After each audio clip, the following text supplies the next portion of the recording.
दोस्तों, अगर आपको स्टॉक मार्केट से वेल्थ क्रिएट करनी हो तो स्टॉक के बारे में ये 3 चीजें जरूर याद रखना। First is vision to see them, then second is courage to buy them and patience to hold them. मतलब आपको अच्छे कंपनीज को देखने का विजन चाहिए और बाद में उस कंपनीज को खरीदने का करेज चाहिए और पेशेंस चाहिए उनको लॉन्ग टर्म के लिए होल्ड करने का। यही एक गोल्डन फॉर्मूला है लॉन्ग टर्म वेल्थ क्रिएट करने का। और दोस्तों, इस वीडियो में मैं आपसे ऐसे ही 2 कंपनीज के बारे में बात करूंगा जो आपको लॉन्ग टर्म में आपका वेल्थ क्रिएट कर सकती है और आपको बहुत मल्टीप्लायर रिटर्न देने की पूरी काबिलियत रखते हैं ये दोनों स्टॉक। तो दोस्तों, आज शुरू कर लेते हैं आज का वीडियो। दोस्तों, वीडियो शुरू करने से पहले मैं बता देता हूँ, अगर आपने अपने चैनल को सब्सक्राइब नहीं किया तो प्लीज सब्सक्राइब कर देना और साथ ही साथ बेल आइकन को भी प्रेस कर देना। दोस्तों, मैंने आज के दिन एक वीडियो बनाया है जिसमें मैंने बताया कि जो 8 फंडामेंटली स्ट्रॉन्ग शेयर्स है जो निफ्टी के रैली का अभी पार्ट नहीं बने हैं और जो फ्यूचर में अच्छे भाग सकते हैं उनके बारे में मैंने वीडियो में डिस्कस किया है। आप वो वीडियो चेकआउट कर सकते हो चैनल पे या फिर मैं नीचे डिस्क्रिप्शन में लिंक दे दूंगा। साथ ही साथ दोस्तों, मैंने कल वीडियो बनाया था जो अपकमिंग आईपीओ आ रहे हैं सितंबर के मंथ्स में, वेदर आपको इस आईपीओ में अप्लाई करना चाहिए या नहीं, ग्रे मार्केट प्रीमियम क्या है और लिस्टिंग गेन के लिए आपको जाना चाहिए या नहीं, ये सब मैंने इस वीडियो में डिस्कस किया है। इसका भी लिंक आपको डिस्क्रिप्शन में मिल जाएगा। साथ ही साथ दोस्तों, जो chemically fundamentally strong chemical companies है 5 जो हाई ग्रोथ कंपनीज है और आगे जाके मल्टीपैगर रिटर्न दे सकती है, ऐसे कंपनीज का भी वीडियो मैंने अपने चैनल पे अपलोड किया है, उसका भी लिंक आपको डिस्क्रिप्शन में मिल जाएगा। तो दोस्तों, बिना किसी देरी के शुरू कर लेते हैं आज का वीडियो। दोस्तों, पहली कंपनी है इन्फोएज। इन्फोएज यानी Naukri.com से भी जाना जाता है।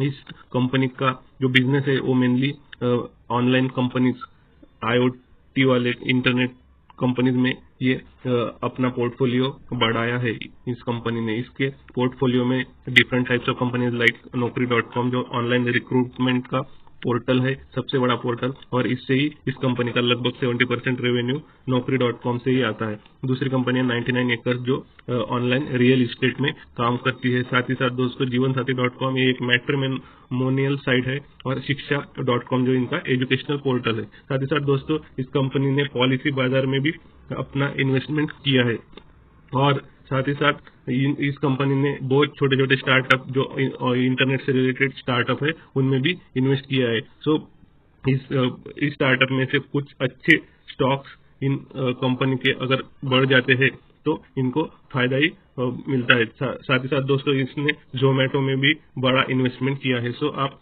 ये देख सकते हो कि कितना डाइवर्सिफाइड पोर्टफोलियो है इस कंपनी का। तो दोस्तों, अभी की पॉइंट्स देख लेते हैं इस कंपनी की।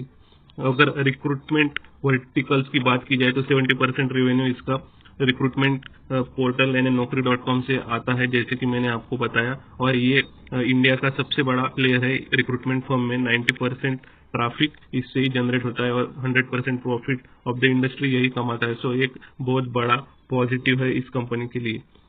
और ये एक मोनोपोली भी क्रिएट करता है रिक्रूटमेंट फर्म के बिजनेस में।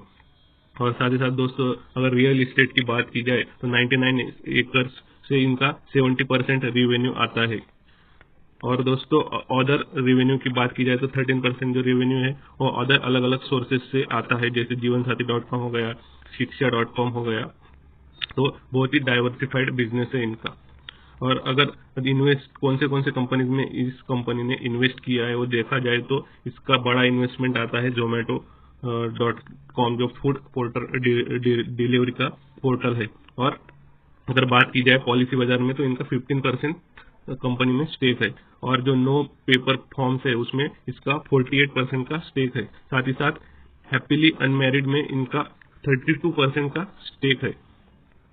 सो बहुत ही डाइवर्सिफाइड पोर्टफोलियो है इस कंपनी का। इसमें अलग अलग प्रकार की कंपनीज हमें दिखाई दे रही है। सो इस कंपनी का डाइवर्सिफाइड पोर्टफोलियो होने के कारण इसका जो रिस्क मैनेजमेंट बहुत ही अच्छे तरीके से हो जाता है। और दोस्तों, ये टेक और इंटरनेट ऑफ थिंग्स से रिलेटेड बिजनेस में इन्वेस्टमेंट करती है, इसलिए इस कंपनी का ट्रेडिशनल वे से फंडामेंटल एनालिसिस तो नहीं हो सकता। जैसे हम बैलेंस शीट वगैरह देखते हैं, प्रॉफिट एंड लॉस देखते हैं अलग कंपनी के लिए, जो ट्रेडिशनल एनालिसिस हम करते हैं वैसा एनालिसिस हम कर नहीं सकते, क्योंकि बहुत सारे लोगों ने जो Amazon.com जैसी इंटरनेट वाली कंपनी का भी फंडामेंटल एनालिसिस करने का ट्राई किया और प्रॉफिट वो बस उनके लॉसेस ही देखते रहे और इन्वेस्ट नहीं किया और अब बाद में वो पछता रहे। और उसे सबक लेके हम जो इंटरनेट की कंपनीज है इंडिया की, उनका एनालिसिस अलग तरीके से कर सकते हैं। जैसे कंपनी कौन से बिजनेस में उसने इन्वेस्ट किया है, वेदर वो कंपनी जिनने जो बिजनेस में इन्वेस्ट किया है वो बिजनेस का फ्यूचर कैसा है, ये चीजें हमने ज्यादा देखनी चाहिए इंटरनेट वाली कंपनीज में। क्योंकि इंटरनेट वाली कंपनीज में जो कैश होता है वो कैश बहुत ज्यादा बर्न करना पड़ता है कंपनी को, इसलिए इनिशियल कैपिटल बहुत ज्यादा लगता है। सो इसके कारण कंपनी का प्रॉफिट कम ही दिखता है। साथ ही साथ ये कंपनी बहुत सारे स्टार्टअप में भी इन्वेस्ट करती है। सो जो इनका प्रॉफिट थोड़ा बहुत प्रॉफिट आता होगा, वो भी प्रॉफिट इन छोटे छोटे स्टार्टअप में इन्वेस्ट करते समय वो प्रॉफिट भी चला जाता है। सो दोस्तों ये चीज हमने ध्यान में रखनी चाहिए। साथ ही साथ अगर वो मल्टीपल स्टार्टअप में इन्वेस्ट करते हैं तो उसमें से बहुत सारे स्टार्टअप डूब भी सकते हैं, लेकिन 2-3 स्टार्टअप जैसे जोमेटो और पॉलिसी बाजार और Naukri.com जैसे कंपनीज बहुत ज्यादा बड़ी हो जाती है और वो 1-2 कंपनीज ही पूरा अपना पोर्टफोलियो का जबरदस्त रिटर्न्स दे देती है। सो ये सब चीजें आप अपने ध्यान में रख के चलनी चाहिए। फिर भी हम कुछ चीजें देख लेते हैं इस कंपनी के बारे में। इसका मार्केट कैप है 75,000 करोड़ का, जो एक लार्ज कैप कंपनी है दोस्तों। इसका जो ROCE है वो 3% और ROE जो है वो 3.06% है। ये बहुत कम है अगर हम देखें ट्रेडिशनल वे के फंडामेंटल एनालिसिस से। लेकिन जैसा मैंने बोला कि ये एक इंटरनेट कंपनी है तो हमने इसको अलग नजरिए से देखना चाहिए। अगर देखा जाए तो कंपनी के ऊपर कोई भी कर्जा नहीं है, कंपनी ऑलमोस्ट डेट फ्री है, तो एक बहुत बड़ा पॉजिटिव है इस कंपनी के लिए। क्योंकि अगर कंपनी लॉस में हो, अगर इसके पास कितना भी आइडिया अच्छा हो, लेकिन अगर एक कंपनी लॉस में हो तो आगे जाके बैंकक्रप्ट भी हो सकती है। सो अगर कंपनी के ऊपर कर्जा नहीं है, वो फ्रीडम से अपना कारोबार कर सकती है और आगे हमें अच्छे रिटर्न्स दे सकती है। दोस्तों अगर मार्च 2010 से प्रॉफिट की बात की जाए, नेट प्रॉफिट की, तो 52 करोड़ का था। उसके बाद में 2011 में 62 हो गया, उसके बाद में 103, बाद में 92, बाद में 90 करोड़ का प्रॉफिट। उसके बाद फिर डिप आया और 24 का हो गया, फिर 136 का हो गया, फिर -24 का हो गया। उसके बाद 512,604, देन अगेन कंपनी लॉस में चली गई, -238, देन अगेन प्रॉफिट में आके 1407 करोड़ का प्रॉफिट। सो दोस्तों हम देख सकते हैं कि बहुत फ्लक्चुएटिंग है कंपनी का प्रॉफिट। तो मैंने जैसे बोला कि इस कंपनी को हमें जो है उसके अलग पैरामीटर से जज करना चाहिए। सो आपने ये चीज भी नोटिस करनी चाहिए। अगर सेल्स ग्रोथ की बात की जाए तो बहुत ही पुअर सेल्स ग्रोथ दिखाया इस कंपनी ने, +4% का लास्ट 3 ईयर्स में। और जब कंपाउंडेड प्रॉफिट ग्रोथ की बात की जाए तो -39% का CAGR, मतलब आप देख सकते हैं निगेटिव में ही है। अगर स्टॉक CAGR की बात की जाए, अगर इनिशियल पैरामीटर्स देखे तो इतने निगेटिव लग रहे हैं, लेकिन स्टॉक CAGR देख सकते हैं लास्ट 3 ईयर्स में 56% के CAGR से ये कंपनी ग्रो हो रही है। तो आप देख सकते हो कि ये कंपनी जरूर इतना प्रॉफिट नहीं जनरेट कर रही है, लेकिन मार्केट इसे प्रीमियम वैल्यूएशन दे रहा है। क्यों दे रहा है? क्योंकि मार्केट को पता है कि इस कंपनी का फ्यूचर बहुत ब्राइट है। जब ये कंपनी का जो बाकी के बिजनेस है वो भी अगर बढ़ने लगे और जोमेटो जैसे कंपनी का ब्रेक इवन हो जाए तो जबरदस्त रिटर्न्स इस कंपनी से जरूर बन सकते हैं। ये मार्केट को पता है, इसलिए मार्केट इसे प्रीमियम वैल्यूएशन पे ट्रेड कर रही है। तो ये भी चीज अपने ध्यान में रखनी चाहिए। रिटर्न ऑन इक्विटी जैसे मैंने बोला कि ये भी इसका कम ही लग रहा है। दोस्तों अब इंटरेस्टिंग चीज देख लेते हैं, शेयर होल्डिंग पैटर्न कैसा है इस कंपनी का। जो प्रमोटर के पास होल्डिंग है वो 38% की होल्डिंग है, और FIS के पास जो होल्डिंग है वो 37% की है। और जो देखा जाए तो FIS ने कंटिन्यूअसली अपना स्टेक बढ़ाया है इस कंपनी में, जो बहुत ही ज्यादा पॉजिटिव बात है इस कंपनी के लिए। और साथ ही साथ DIS के पास भी एक अच्छा परसेंटेज 13% का जो स्टेक है वो DIS के पास है, और पब्लिक के पास 10% का स्टेक है। सो अगर शेयर होल्डिंग पैटर्न की बात की जाए तो बहुत अच्छा शेयर होल्डिंग पैटर्न दिख रहा है इस कंपनी का। दोस्तों अभी हम आ गए इन्फो8 के चार्ट पे। अगर रिटर्न्स की बात की जाए तो लास्ट 1 ईयर्स में इसने 80% के रिटर्न्स दिए, मतलब अपना स्टॉक ऑलमोस्ट डबल किया है। और अगर बात की जाए तो लास्ट 5 ईयर्स की, तो ये कंपनी 2016 से बात की जाए तो 600% के रिटर्न दिए हैं, मतलब आपका स्टॉक 7 गुना हो गया, जो कि जबरदस्त रिटर्न है। और आपने ध्यान में रखना चाहिए कि क्यों मार्केट इसे इतना प्रीमियम वैल्यूएशन दे रहा है, क्योंकि इसका फ्यूचर बहुत ब्राइट लग रहा है। अगर PE रेशियो की बात की जाए तो 51 का PE है। और दोस्तों ये इम्पोर्टेंट बात, ये कंपनी निफ्टी 50 का पार्ट भी बन सकती है।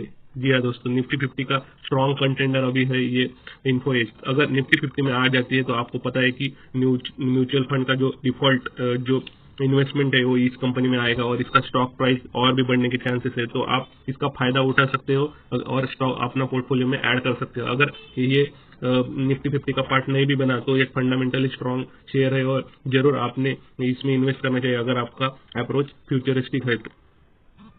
दोस्तों अगला कंपनी है एवेन्यू सुपरमार्ट यानी डी मार्ट।